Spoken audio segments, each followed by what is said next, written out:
Good morning. Today I would like to talk about a problem that is increasing every single day and is even increasing right now as I speak. That problem is child pornography. We hear and we see this every single day, whether it be in TV shows, the news, the internet, you name it, we've probably seen it on there more than once.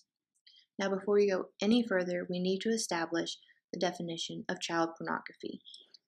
The U.S. federal government defines child pornography as any visual depiction involving the use of a minor, a person less than 18 years old, or appearing to be a minor, engaging in sexually explicit conduct.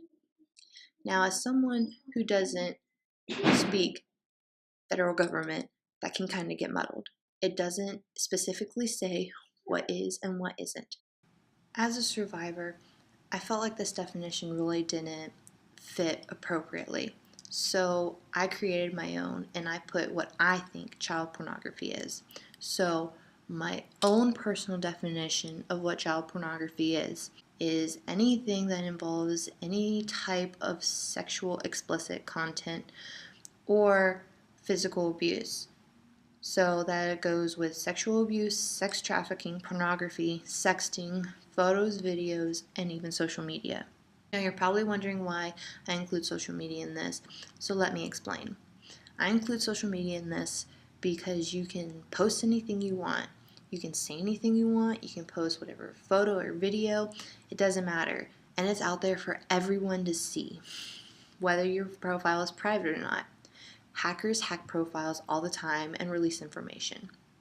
Recently, Snapchat was hacked, and the hacker released all kinds of explicit videos and photos, and they're out there for everybody to see.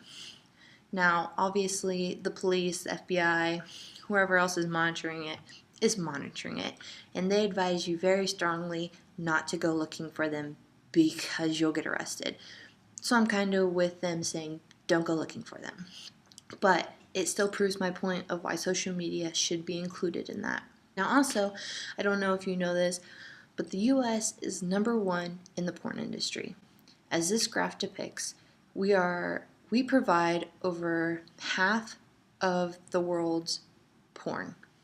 Here in America, we are sex crazed, that's for sure. We may not be #1 when it comes to child pornography, but we're pretty close. We rank between 2 to 4. Depending on the year, depending on what's going on, we vary a lot.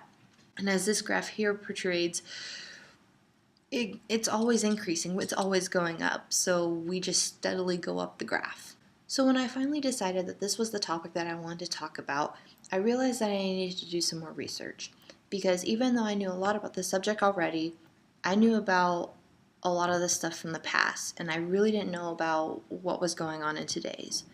And when I did the research, the National Center of Victims of Crimes kind of enlightened me and shocked me at the same time when I read the statistics about what's modern today. 1 in 5 girls and 1 in 20 boys will be abused, and 3 out of 4 of them will know their attacker, because 30% of abusers are family members. It is estimated that only 10% of abusers are strangers. And it is also estimated that 23% of those abusers are under the age of 18. So not only do we have adults abusing children, but we have children abusing children. And even though this is not always the case, a lot of the abusers are males. I'm not saying that females can't be the abusers, because they can be. It's just not that common. It's mostly males. And these victims, these children, are 13 times more likely to become abusers themselves, which goes with the statistic that 40 to 80% of juvenile offenders were victims themselves. School officials are usually the first ones to find out if something is going wrong in a child's life. Whether students like school or not, they usually trust school officials way more than they trust family members, which I can understand considering that 30% of abusers are family members. I'd probably trust school officials too. But with that being said, back in May of 2008, the Supreme Court finally upheld a law stating that Anybody who promoted child pornography or even advertised it would be criminalized. That's big, considering that that really wasn't enforced before May of 2008. And since then, it has made it 10 times easier for states to pass the law stating that every state and every city in that state needs to have a sex offender registry.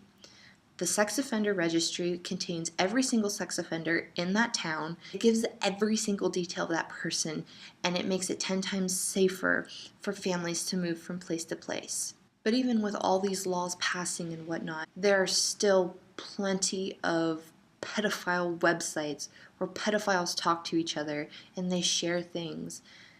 And you know what? That still haunts victims today because they walk around fearing that someone will recognize them. And it just frustrates me because no one wants to talk about it. No one wants to talk about sex and children and then put them together. No one wants to talk about that. It's an uncomfortable zone. Well, you know what? We need to figure out how to get over that uncomfortable zone so that we can talk about child pornography and child abuse and whatever else goes with it so that we can fix it, so that we as a society, we as a human race, doesn't matter, all over the world, so that we can figure out how to fix this problem so that our children stay safe, because that's one of the number one things that we all need to think about. So how do we fix this? How do we fix this problem? Thank you.